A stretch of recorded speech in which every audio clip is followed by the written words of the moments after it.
Topic is how has Russian culture influenced the musical culture of Central Asia? In beginning with overview, Russia's cultural influence on Central Asia's musical culture has been significant due to the region's historical ties with Russia during the Soviet era. And here is about classical music.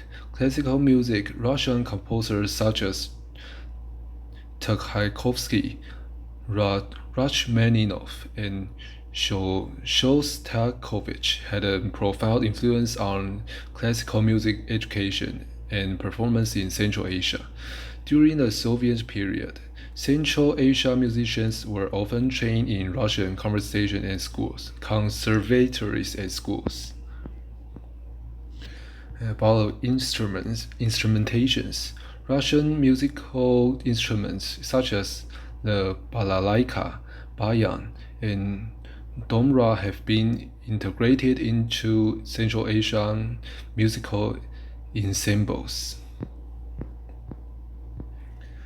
And Central Asian musicians also adopted Russian orchestral instruments like the violin, cello, and clarinet, expanding the sonic palette of Central Asia ensembles.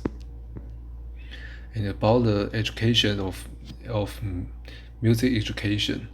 And Russian influence in Central Asia music extends to educations and institutions. During the Soviet era, music educations in Central Asia often follows the Russian model. Cultural exchanges between Asia and Central Asia facilitates the sharing of musical ideas, techniques, and performance. And here are the two main buildings of the institution of Central Asia's musical.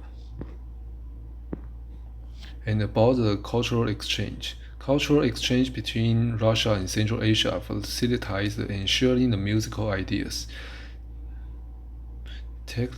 techniques, and performance. Central Asia musicians often perform in Russian cities and vice versa. And overall this topic, the Soviet Union tried to bring about fundamental transformations in the organization, transmission, and expressions of indigenous culture among the inhabitants of its vast empire. Since the beginning of the post-Soviet period, musicians throughout Central Asia have sought to recover and remake older musical traditions in response to growing interest in their cultural heritage, both among local inhabitants and outsiders. And here is our topic. Thank you for listening.